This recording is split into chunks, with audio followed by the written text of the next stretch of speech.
السلام علیکم ورحمۃ اللہ وبرکاتہ، نحمدہ ونصلی علی رسولہ الکریم، اما بعد فاعوذ باللہ من الشیطان الرجیم، بسم اللہ الرحمن الرحیم، رب اشرح لی صدری ویسر لی امری واحلل عقدۃ من لسانی یفقہوا قولی۔ نبی صلی اللہ علیہ وسلم کا طریقہ یہ تھا کہ جب بھی نیا چاند طلوع ہوتا، نیا مہینہ شروع ہوتا، تو آپ دعا کیا کرتے تھے، اللہم اہلہ علینا بالامن والایمان والسلامت والاسلام ربی وربک اللہ۔ اے اللہ، تو اس چاند کو ہم پر امن، ایمان، سلامتی اور اسلام والا بنا دے۔ اور پھر ساتھ ہی فرمایا کہ ربی وربک اللہ، اے چاند میرا اور تیرا رب اللہ ہے۔ اسلام نے کیا بتایا؟ رب ایک ہے، اللہ ایک ہے، معبود ایک ہے، اور باقی سارے اس کے عابد۔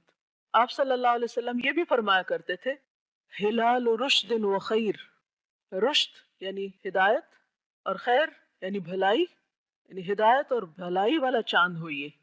تو ہم بھی اس مہینے کے آغاز پر اپنے لیے یہی دعا مانگتے ہیں، اور نئے سال کے آغاز پر بھی یہی دعا مانگتے ہیں کہ یا رب، تو ہمیں اس سال میں امن، ایمان، سلامتی، اسلام، رشد، خیر نصیب فرما۔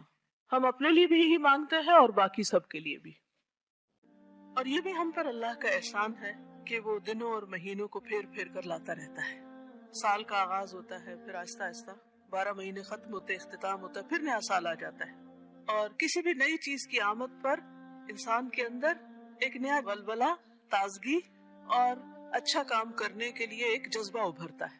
تو ہر نئے سال میں ایک نئی عادت تو اختیار کرنی چاہیے، ایک غلط عادت تو چھوڑنی چاہیے، اور اپنا محاسبہ خود کرنا چاہیے۔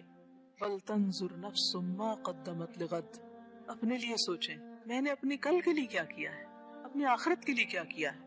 کیسے سوچیں؟ سب سے پہلے فرائض پر محاسبہ کریں کہ مجھ پر کیا کچھ فرض عائد ہوتا ہے، عبادات میں کیا فرض ہے، بحیثیت ماں میری ذمہ داری کیا ہے، بحیثیت بیوی میری ذمہ داری کیا ہے، بحیثیت مسلمان میری ذمہ داری کیا ہے۔ تو جو اہم ترین فرائض ہیں، بیسک رسپانسبلٹیز ہیں، ان کے بارے میں سب سے پہلے سوچنا چاہیے، کیونکہ قیامت کے دن سب سے پہلے کس کے بارے میں پوچھا جائے گا؟ فرائض کے بارے میں پوچھا جائے گا، خصوصاً نماز کے بارے میں پہلا سوال ہوگا، جو اللہ کے حقوق میں سے۔ تو اس سال کا ٹارگٹ نمبر 1 کیا ہونا چاہیے؟ نماز کی 100% اصلاح۔ پھر منہیات پر اپنا جائزہ لیجئے۔ منہیات وہ چیزیں جن سے منع کیا گیا ہے، کہ کون سی ایسی چیز اب تک میری زندگی میں شامل ہے جس سے اللہ نے روکا، اور مجھے پتا ہے اللہ نے اس سے روکا ہے، اور میں پھر بھی کیے چلے جا رہی ہوں۔ اگر سب کچھ بیک وقت چھوڑنے کی ہمت، صلاحیت نہیں، تو کم از کم 1 یا 2 چیزیں ضرور مارک کر لیجئے کہ میں نے ہر قیمت ان کو چھوڑنا ہے۔ مثلا اگر آپ کو بہت زیادہ باتیں کرنے کی عادت اور آپ کو پتا اس سے وقت ضائع ہوتا ہے، اس کو دیکھ لیجئے۔ کوئی ایک چیز، بہت سارے ٹارگٹ جب ہم بنا لیتے نا، 10-12 لکھ لیتے تو ایک بھی نہیں کر پاتے، پھر ہم پریشان ہوتے کہ جو کہا تھا وہ کیا نہیں۔ فرائض میں سے نماز کی اصلاح ایک چیز کر لیں مثلا، اور اسی طرح منہیات میں سے کوئی 1 یا 2 چیزیں، اور اس پر ورک کریں۔